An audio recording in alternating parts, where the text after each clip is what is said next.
Welcome to another episode of Smithereens. I'm your co-host, Tom Bertless. And this is Jared. On today's episode, we are doing Breaking Gender Rules in Design. Jared, who do we have on the podcast today? Today we have a repeat guest. We have Chrissy Pine, partner and creative director, and also newcomer Renee Helda, our art director. What do we talk about today? Today we're touching on some gender-neutral brands, what it means to be gender-neutral, and how important gender diversity is in advertising. All right, we hope you guys enjoy the podcast. Cheers.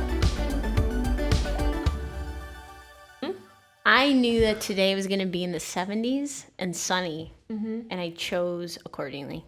Okay. Yeah, me too. I decided we're all black today.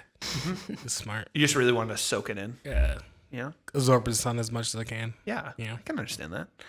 Yeah, I think, well, Chrissy, I feel like you always have a pop of color in there or something. Yeah. You've been rocking that cheetah print I know. shawl. I think my second attempt at it's a cardigan. Cardigan. Okay, Cardigan. not a shawl. It's a traditional cardigan in a wild cheetah print. And I saw it and I thought, But if you pair it with something super basic, like it tones it down. light jeans and a white tee, I mean, that thing's going to soar. Well, you got that thrifted, right? It's gonna I did. speak I'm always for more itself. inclined Yeah. to buy something a little different than like what I would actually get if it was Yeah. thrifted. So was your second attempt wearing it better than your first attempt? I'm going to say I felt better about it. I'm not sure how it projected, but I felt better about my presentation the second attempt. Okay. Yeah. Okay. Are you, I guess, what's your hesitation that you think wearing that? Is it too loud of like a pattern, like a print? I think it was okay. So you buy an item of clothing, and you pair it with other things. Do you roll up the sleeves or don't you? Do you button it? Do you tuck it? Okay. Okay. So I think my second attempt, I decided to roll up the sleeves and get more like casual and comfortable with it, Okay. and that helped. It felt better? That helped. Yeah. Felt better? Okay. And I had it unbuttoned, so it was like casual. Did you have Yeah. a button the first time? No, I didn't, but I had my sleeves down. Wrong. What kind of pants the first time? Light, a different kind of jeans. Rocking They were some darker white jeans? I think. No? Maybe Okay. they were white jeans. I don't remember, but the second time was better. Anyway, Maybe it's about some- balance. I think what we're getting to is balance. Yeah, maybe some jorts. Jorts. I love a jorts. Yeah. Jorts would be good with that. Really? Some jorts and heels or something like that. You know, I see that. Jorts and heels. Yeah. Heels is Interesting. something. Okay. That's a move. I wouldn't do it with the leopard. It's too much. Try it. Try it your third time. Balance. Your third time. It's balance. That's like I feel like jorts, a cheetah print, cardigan, and heels is like screaming Cougar City. Yeah, right? And I don't know what you guys are trying to say. I am not middle-aged. That is not the first time I said that today. And it won't be the last. So, Chrissy, you were talking about like a balance. Yes. In a way that made me think of, I guess, how we approach design here. So we're kind of talking about like pops of color and I guess like neutral versus like some more abundantly colored patterns and things like that. And so approaching that like balance in what we do here. So with certain brands and Absolutely. kind of trying to find that. Yeah. If you speak on that a little Absolutely. So, balance isn't just between neutrals and colors. That certainly tells a story. bit. Yeah. But patterns and textures, noise, right? And, in everything that we do, layers, there's something that, we really try to hone in on, like the middle point, the essence, the heartbeat of the brand. Sure. And then build from there. So if your brand is something that, can tell all of these different stories, let's figure out, what those stories are and give it a neutral, B, a color, C, a texture, right? Okay. And figure out and really like create that visual piece. But it's all about balance. You can't have all of it. Right. And when you do, we don't like it. We cringe. It's terrible. Right. Yeah. When we hand a brand off, sometimes that's like giving someone else the keys. Ooh. Ooh. Ooh, they get excited. Oh my God, it's I a want print. everything. Give me all the patterns. And it's this color. Like, Yeah. no, give me the keys back. I want the keys back. So, With that, I mean, when we start working with brands in that kind of way, how many of them would you say kind of come to us with like a preconceived notion of like, here's the colors we want to use, or like, this is the logo we have, we want to stick with this? And I guess with that, how often do we kind of fight that, because we could see it going maybe like, well, your brand is like this and you have these colors, but it looks like your user base is kind of more like this, and I think these would play better. yeah. Does that happen? Often. Okay. Often. I think that's almost my favorite type of project, is when they have something and we can shift it. Yeah. And we can steer it, and oh my gosh, just erasing this, changing this typeface, Yeah. aligning something makes it so much better and easier. And what happens is it makes it better and easier visually. Sure, great. But what does that mean? It means people understand it. They want to look at it. They Sure. want to read it. Like, it's all absorption of information Yeah. and how it's delivered. And that's what we do. It's all about the audience too. Like it just always comes back to that. If it mean you don't know who your audience is, then you really don't know where to start. Yeah. I think so. So That's absolutely true. We start conversations with that and brainstorms. Who are we talking to?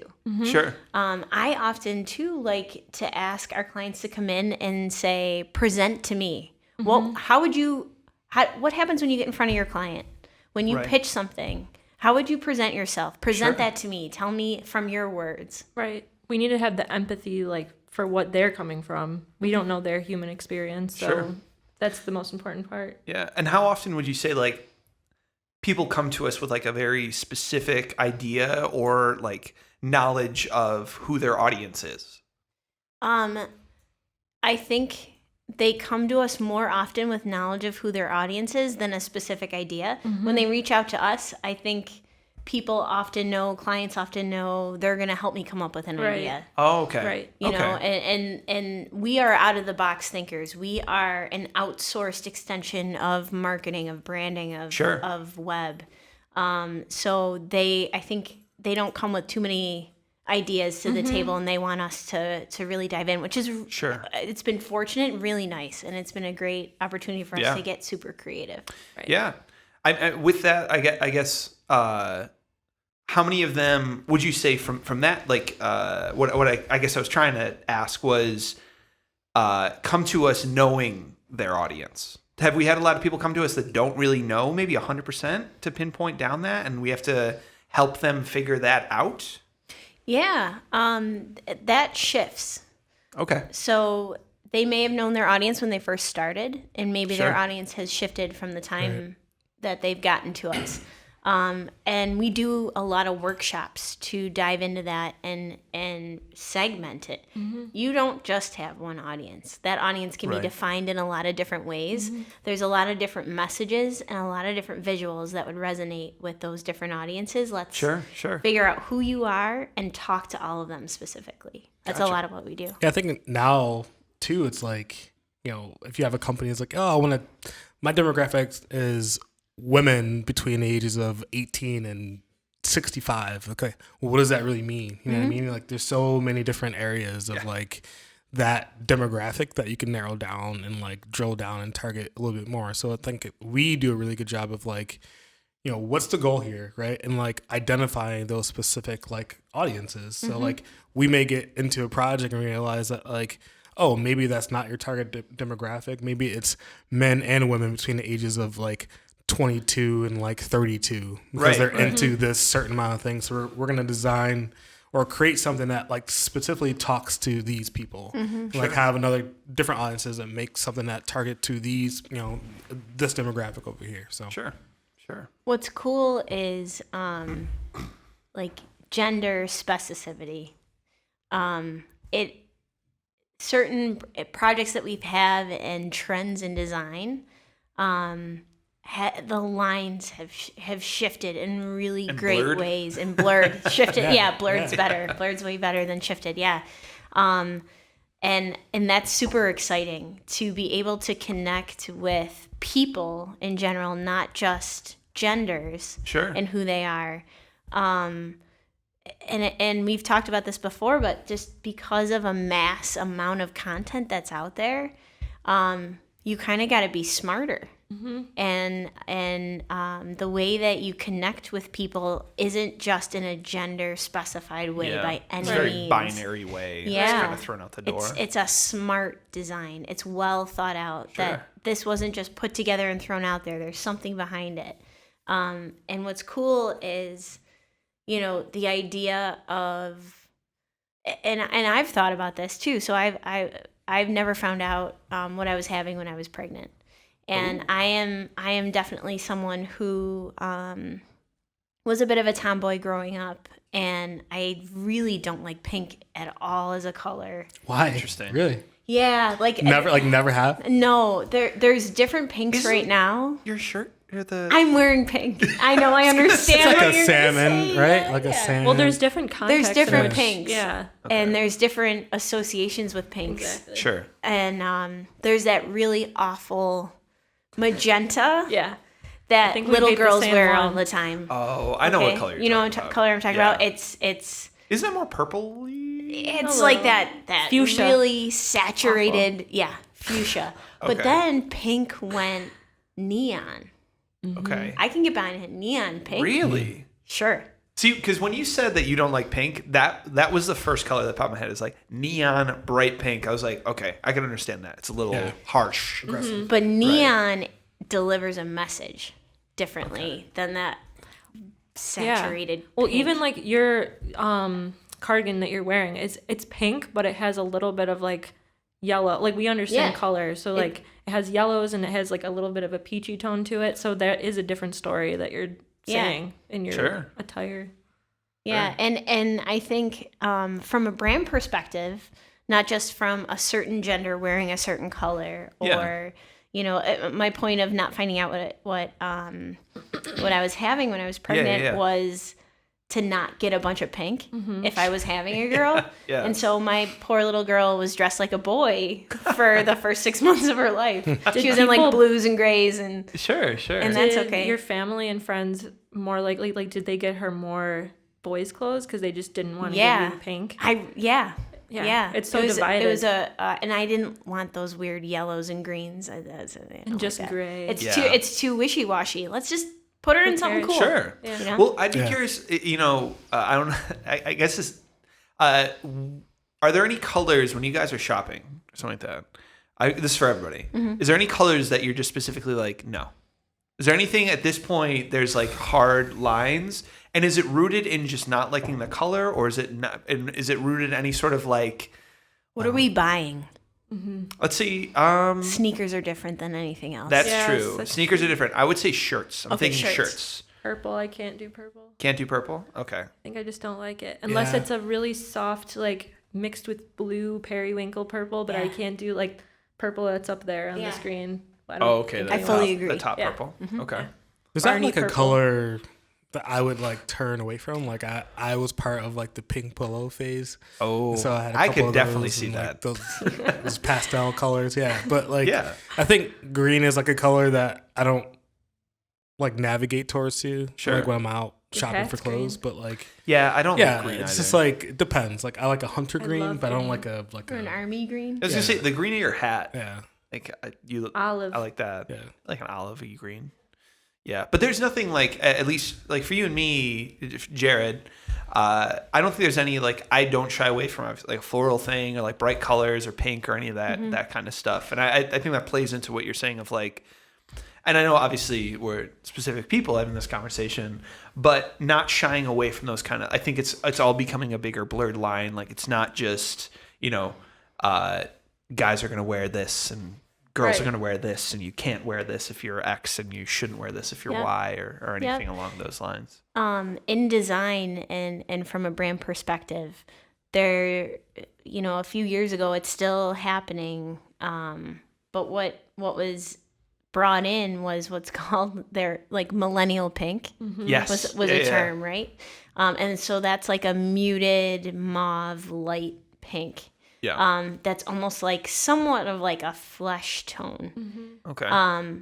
But that's something that a lot of brands could get behind because it was soft, which is an adjective that could be associated with feminine, but it was also it lends yourself to like a broader range of design from there. Sure. Like you can add on to that very easily. Okay. And so, it's not just design, and color isn't just what's in your logo and what you use in that, but it's everything added onto that Sure. defines it. And so pink is actually something that can shift and lend itself Right. to a lot of Yeah. different things. It's And it's not approachable. associated, it's not nailed down as, oh, this is a women's store if they have pink. Yeah. Not by any means anymore, Yeah. which is super cool. Sure. Because that is the one color I think was so associated with gender. Yeah. And it's just not anymore. I think it's like when you think of like branding and logos and especially in the retail space of like shopping for X product, it's like, when my wife goes out and shops, even like the grocery store, or like getting clothes or whatever, it's like the things that she wants to buy for me, her eyes are caught by certain designs, like products that are geared for, I would say, maybe more masculine, but teetering that like that unisex gender neutral design. Like she's like, oh, did you see this? Where like if it was completely catered towards like a masculine design, she might have just like glanced over that or missed it. Yeah. So it's I like understand what you're if you saying, go for through sure. like the end caps and Whole Foods around the drinks especially, Yeah. like a lot of them are kind of minimal. And they're kind of just like certain of them have like certain pops of color that might get a feminine eye or a masculine eye. It just depends who's looking that day. But they're not. I feel like now they're not trying to kind of draw lines either way because like it's hard to identify who's really buying that product now. Yep. Right. Sure. I don't know. I mean, I guess it's a good question to pose. Is that a hardship? I mean, like, is there any hardships in, you mentioned like this millennial pink that's kind of like become this abundance in design because it's broken down this barrier of like pink is no longer just a 4 girls or 4 guys kind of thing. But has that seemed to cause like overuse of certain colors in the desire to kind of have a gender neutrality? Or would you say for the most part it opens a lot of doors to kind of do whatever with a brand and navigating that landscape? Yeah, that's a good question. The one thing maybe pink didn't lose was its ability to be a trend and to pass. Sure. Right? Yeah. So I think it's very easily to overuse it for Okay. sure. It's hard not to overuse, but what's cool just about design, about time over and over is that you constantly dip back to the 1990s, and that is a style and colors that are associated with the 1990s. Sure. That's back. Right. Soon it's going to be the 2000s and the trends that were in the 2000s. I was just having this glory conversation. Those light yesterday. blue like team starter jackets, stuff like that. Oh, Right? yeah. And that might become a neutral. Yeah. Yeah. It's been I've been seeing a lot of I literally had this conversation with Alex yesterday about like mostly 90s fashion coming back and how I kind of have this weird theory that like, so you see it with a lot of kids, and I say by kids, I mean like anyone 18 to 20, we'll say like teenage for the most part. Me. Yeah, Jared. And I think it's kind of this thing of like I like 80s stuff and I like play in a synth pop band and have like this love of 80s style and some of the stuff that goes along with that.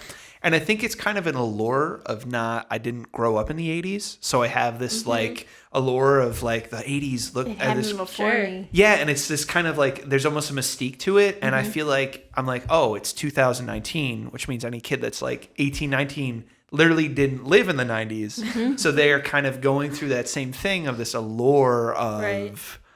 of a time period that they didn't actually know. And the bright colors and everything. And that's not typically what's marketed towards someone like you who's a guy. Like things Right, that are marketed towards you are usually really neutral, blues, grays, especially like as a kid, I would say. Yeah, for sure.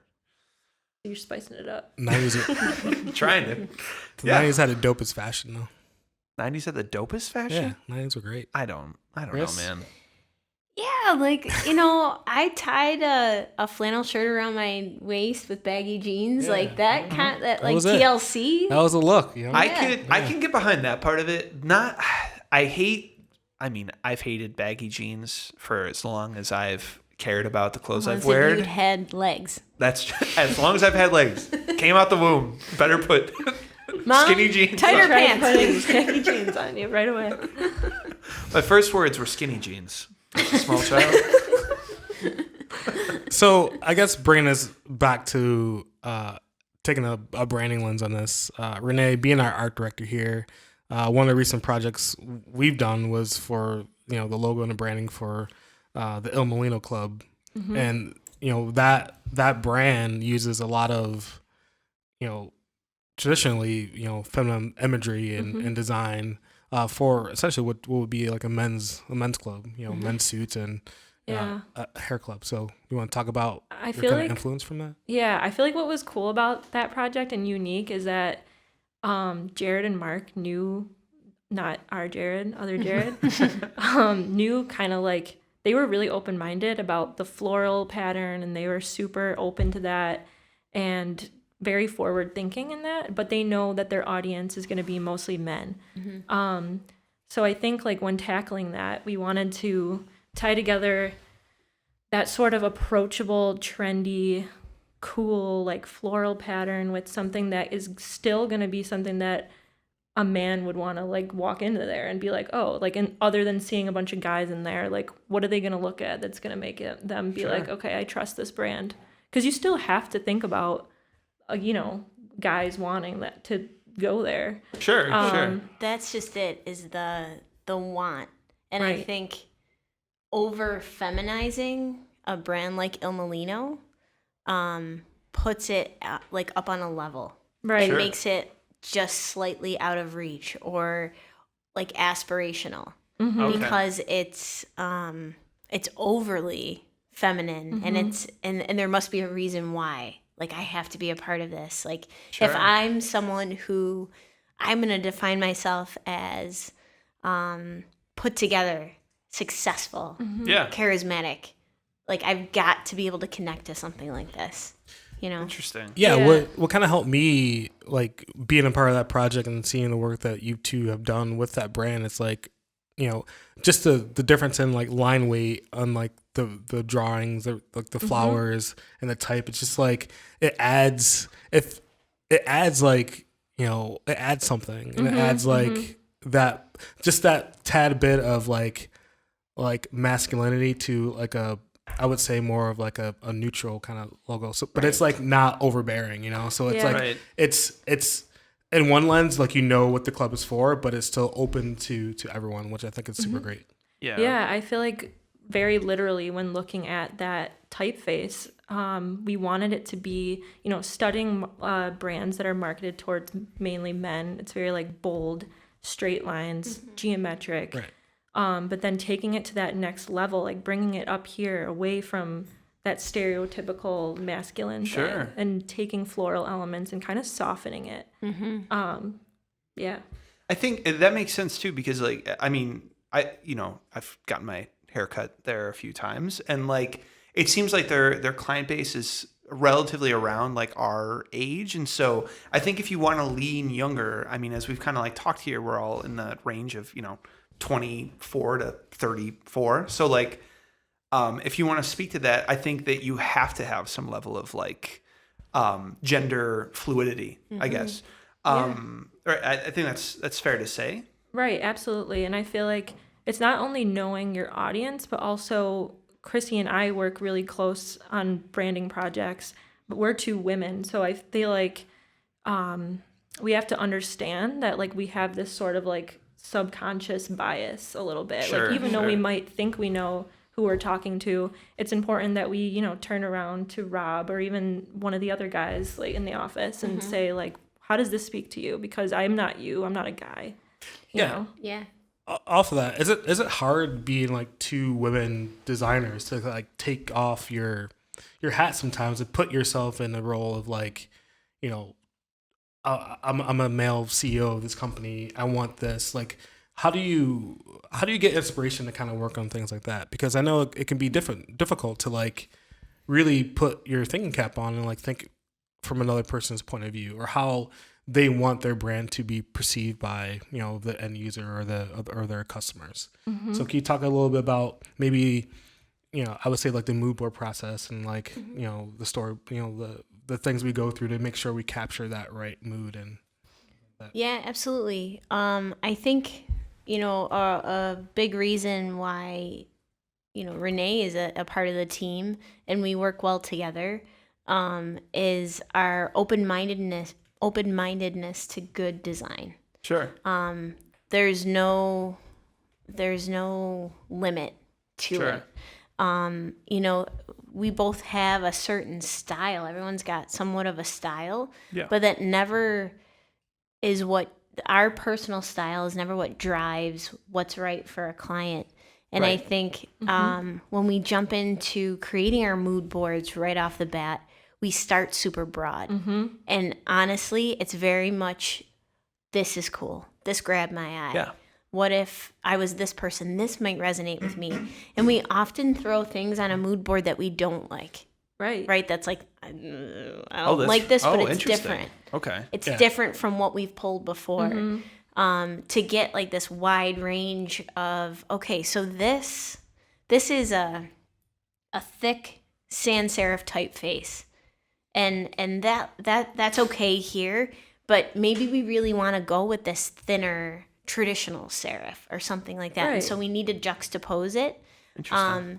and frame it to our clients and who we're presenting it to, as look, these are all things that could happen, and let's narrow down and figure out what is best Right. to I think- solve the problem.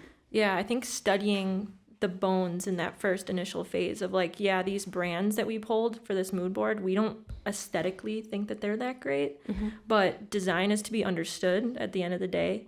And it was understood by huge audiences, and that's what made it work. So let's look at that. There's obviously a reason why it worked. Sure. I think like taking it to that next level, like we like good design, so how can we kind of morph those two together? Interesting. There's like a little hippie that lives in Renee and myself that like keeps us super open-minded and like welcoming to all. It's the Mr. Smith secret. Well, I think it's wildly impressive. I mean, from a branding project to come from nothing to like you two work so closely together. Like Chrissy, you have a thought. Renee, you might have an opposite thought.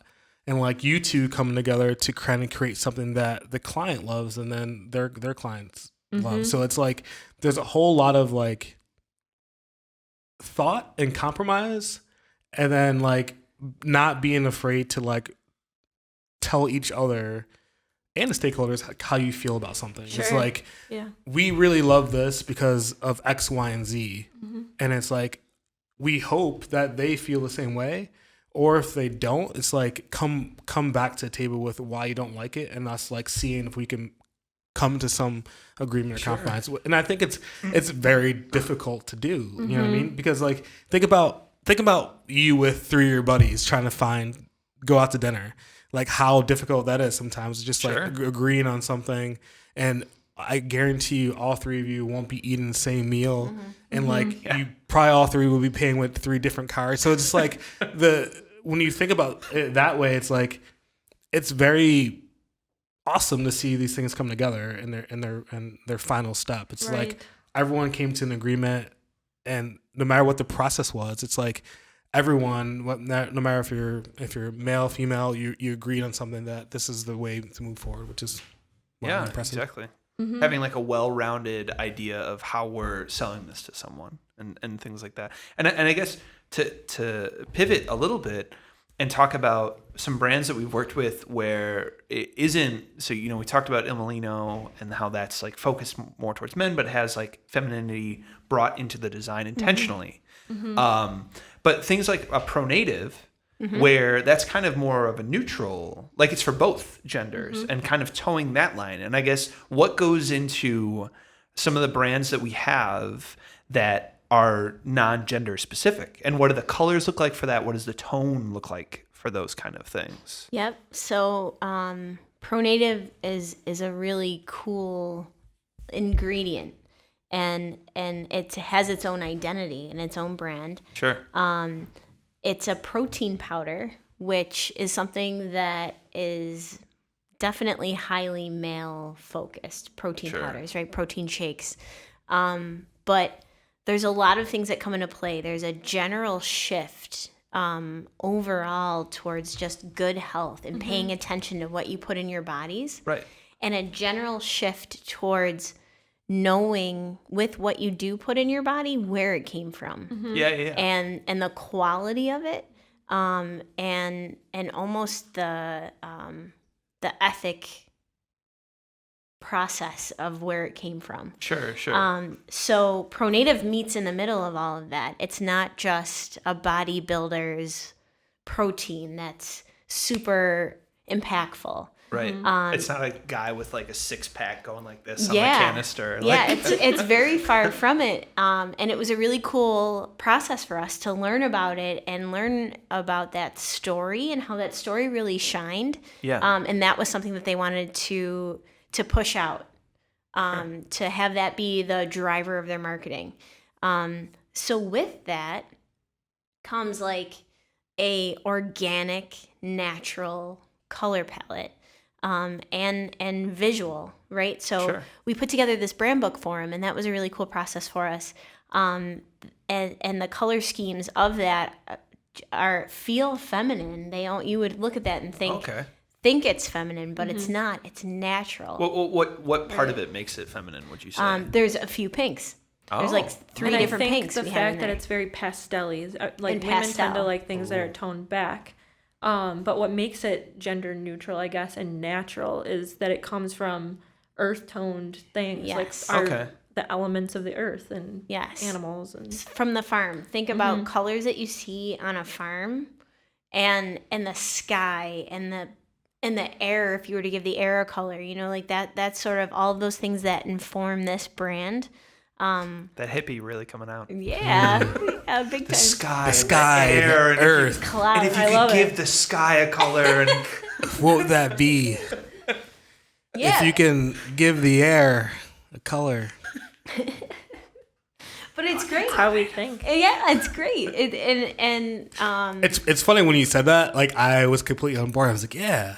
Right? I, like close my eyes. Like yeah. she's we really can all get she's into pitching it. it to Jared and I. I'm on board, man. I am on board for sure. I'm buying some tomorrow. Yeah. But it's something that still men buy, right? And you're not embarrassed to be holding it or purchasing it or be a brand ambassador for it, because it's, oh my God, this is so natural. You can tell that story of like, there's only this and this and there, and it doesn't have all these chemicals. Right. Yeah, like look, sure. and my body, then if I'm drinking this, then my body to you must present as like clean and natural. I hope a lot of people are watching this podcast. Because Chrissy just did this for half a minute. Yeah. My body. Yeah. Where can I buy this? Well, I think now too, it's like you see a lot of like major brands kind of revamping their logo and their type to kind of be more inclusive of everyone. I know like Starbucks recently did like a little bit of a rebrand to kind of enhance their logo a little bit to kind of give it like a minimal feel. And I know a lot of other companies are kind of looking at their type and just making sure like it's approachable. Yeah. For everyone. Yeah. I think, and that's the thing, you go into like a clothing store, like at least one that's like maybe geared towards more modern fashion. Like if you go into like a Zara or something like that, and like the colors that you see in a women's section versus a men's section, it's all kind of blending together. Yeah, very much so. And I think that's great. You know what I mean? Like there shouldn't be any stopgap for like you have to use this or that you have to. I gotta use tell a black. story. So Please Tell it. there's an infamous sweater in the Mr. Smith family right now. Ooh. Okay. And it was a sweater that Rob purchased on a clearance rack at H&M. Oh, is this the one that he gifted to? He Don't gifted ruin the it- story, yeah. man. Let her I tell know, it. right? Wow. So Rob may or may not have been 100% positive if this clearance rack was male or female, but he purchased the sweater anyway. It had a wide scoop-ish neck, Yeah. Ooh, all right. and the length of the sweater covered your tush, which is often a woman's sweater worn with leggings or whatnot, right? Sure. So he comes in one day. It was like a yellowy cream waffle sweater. And I lost it. I absolutely lost it. Who He wore looked it first? ridiculous. Rob? He Yeah. bought it. Yeah. He looked ridiculous. So did Colin. Colin actually had like this is weird. This sweater is weird, right? So Rob like barely ever wore it. I think he tried one more time, similar to my leopard sweater. He tried one more time. Sure. And then that was it. And we never saw it again.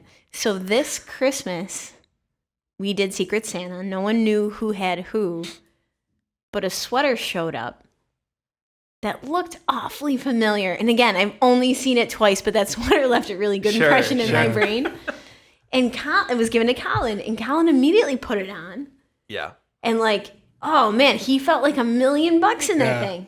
I'm telling you right now, that is a woman's sweater. And the two of them love it. They love it. Sure. Well, what was funny is that Rob changed the tag on it. He sewed on Yeah, another yeah. right. He changed Shirt. the tags. He really went next level. He went next level. And he changed the That's tag. great.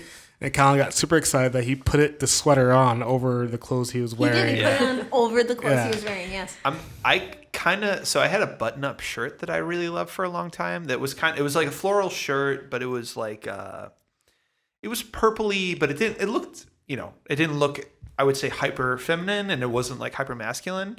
And it was at like a thrift store in Toronto, I think, and I got it, and I got home and then realized pretty quickly, I was like, I'm about 99% sure this is a woman's fucking shirt. But it fit great, and it was awesome, and I wore it all the time. So Well, I think it's when you look at like clothes, especially like athletic clothes, like it's very hard to tell like color. Like you can't just go by color anymore. You have to like know like what's male and what's like a woman's like shoe, for example, because there's a lot of times I've been on like Nike site or like in the store. I'm like, oh, those are dope, and like, oh, they're Sure. women's because they're like a nice pink or a nice teal, like bold colors, and like, oh, those look pretty sweet, Yeah. and they're kind of women's shoes. So Yeah. can't really go by the colors anymore. Really. Yeah. I know. Which is cool because It's- it yeah, I just think it's makes awesome. fashion. yeah, and also it's maybe a note to brands in a similar way. I was trying to buy a new bike, and I wanted this very specific bike, and it was a felt light blue bike, and I was like, this thing is beautiful, and it's everything I want. And then came to find out it's women's bike, and for bikes that like women's versus men's bikes, right? They're cut differently, and there's Never more understood to it. that.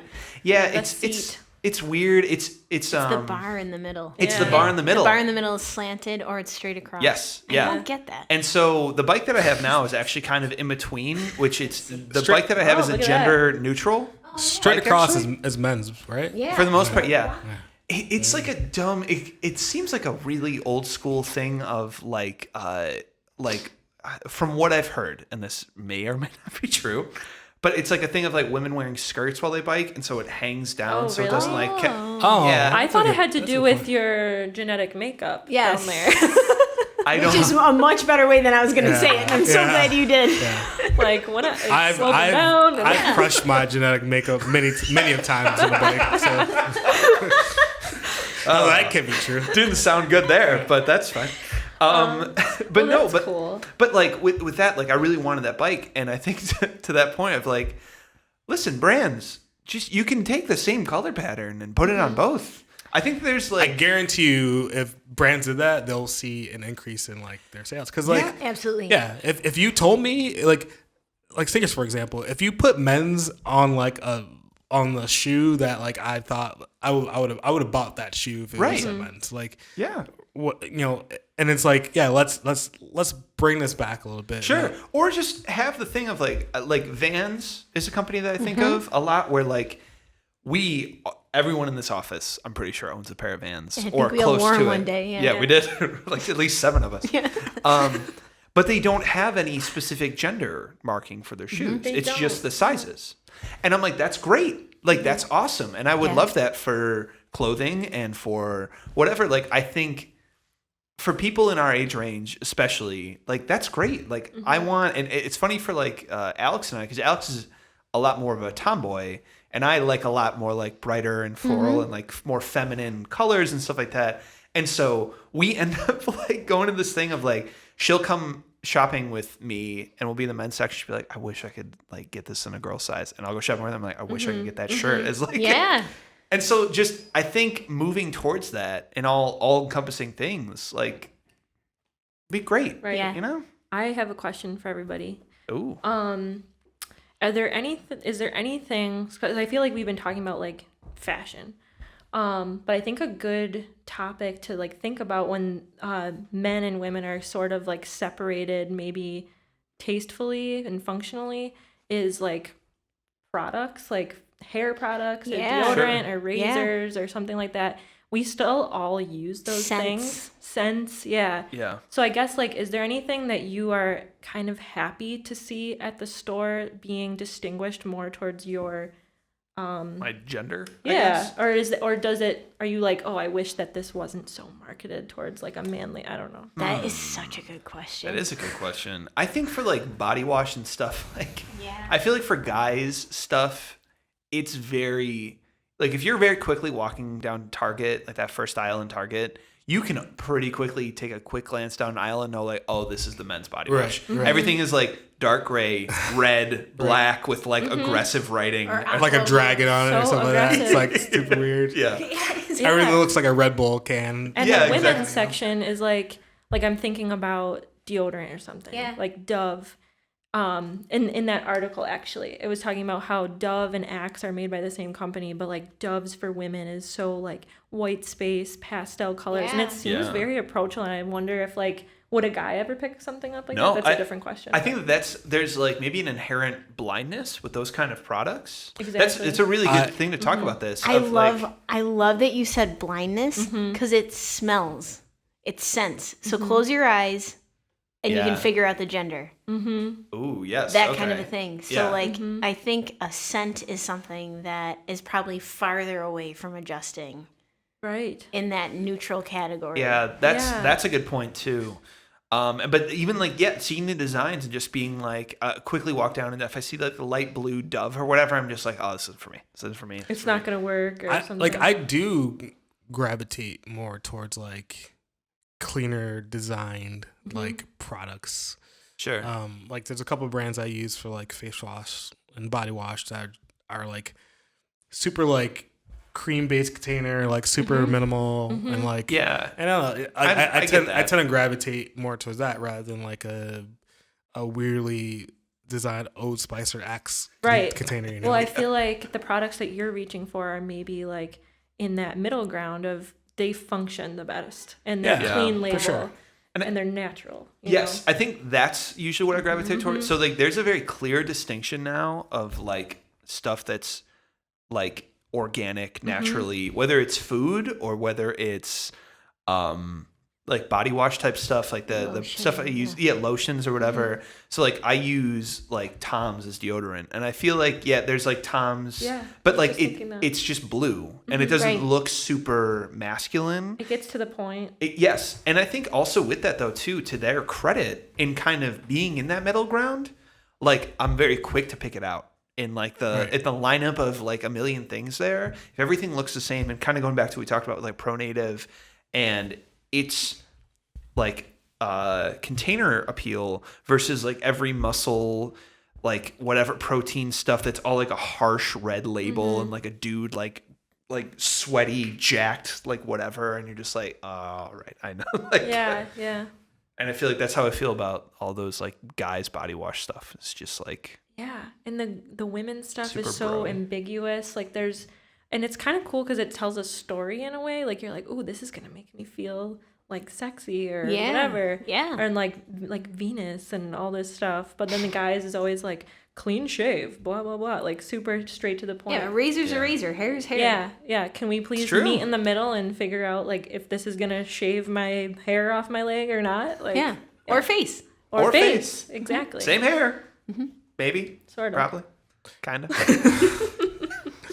Yeah, I mean, to think about it, we are in 2019, and there are a lot of people out there who really don't identify, with either gender. So it's like you see now companies are starting to take that into consideration when they're launching products or launching new brands or like launching anything to appeal to the masses, So it's like, I don't think up until like 2014, 2015 is definitely talked about, and brands were like actually taking like a proactive approach around like, marketing towards everyone like they're doing now, So when you see, new packaging, when you're seeing new, at least what I think the language, how brands are talking now, they're definitely being more inclusive of everyone, which is pretty cool to see. Yeah. Or even if you're talking to just men or something like Axe, like they don't really market towards you're gonna get all the ladies anymore. They're just like, oh, you want to smell good, like this is for you. Right. And same thing with women, like you're wearing lipstick because you want to feel good, not for other people. Yeah, right. And it's good to peel that away and peel any sort of like mandated. You to use this product, you better be a straight bro. Like if you're using Axe, that's right. You're not being inclusive. That's Curve and Axe, Wearing Curve, gotta wear this. Yeah, exactly. Which is great. It's great. We're all meeting in the middle. All the colors are blending, and all of it's. Do you guys know anyone who still wears Curve? No. Well, Macy's is barely there anymore. That was the only place that used to be the scent. Everyone was wearing Curve. Yeah. Did you wear it? I wore Curve, yeah. With your pink polo? I think everyone has worn Curve. I've worn Curve. Yeah. Or like you either worn it or you've dated someone or your best friend wore Curve. It reminds you of something. Yes. I want to smell it. God. Bring in a sample. All right, we're all going to go leave here and I go buy Curve. some Curve. I wore Abercrombie and Fitch cologne a lot. That was popping back in the day. Oh my god, that was a good smell. Yeah, it's still kind of. I don't know. I might bring it back. You don't like it? I didn't like it. Hey, with what we talked about at the start of this, it's gonna be coming back in like give it like 5 years, man. Abercrombie and Fitch. Yeah. So speaking of that, like as designers, where do you see like the next? I don't want to call it like even like a trend, but like where do you see like new brands or even major brands wanting to kind of reinvent themselves in like 2025? Where do you see like the next shift? 2025.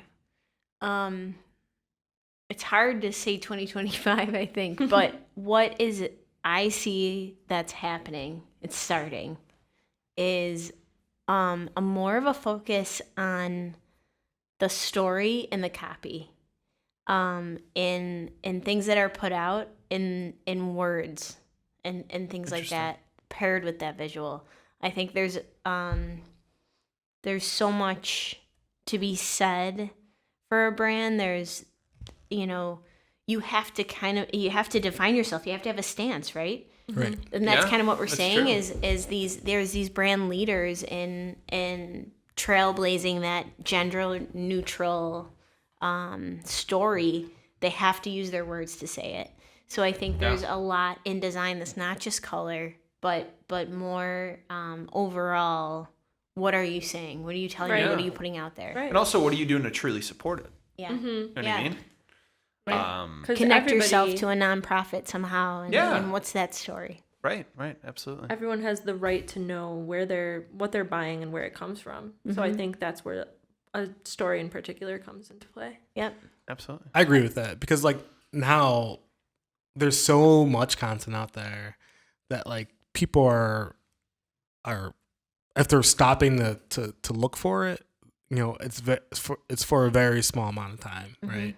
Right. And so as we go, brands have to find a way to make people slow down a little bit and really care about what they're doing. Right. So it can't just be like, a picture, and it can't be just a video. They have to come together with the whole story, and that to your point, Chrissy, brings in copy, brings in other elements for people to really support and rally behind a brand and really truly support it, right?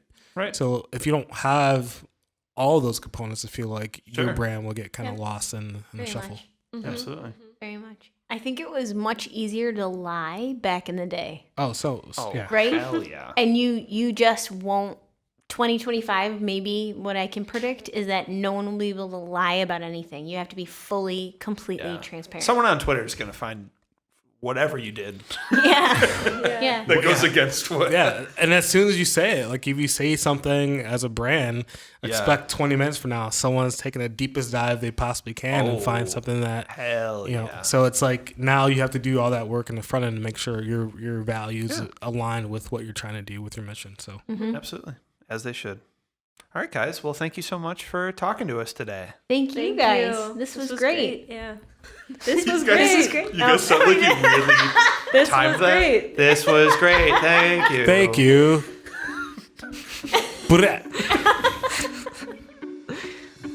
All right, thank you guys so much for listening to the episode. We really hope you enjoy it, and stick around and come back for the next one. Yeah, I really, really appreciate everyone kind of giving us their time on this platform. Please stay up to date with us. Follow us on Instagram at Mr. Smith Agency. Check out all of our work there. Also, visit our website, mrsmith.agency. Thanks, guys. Take care.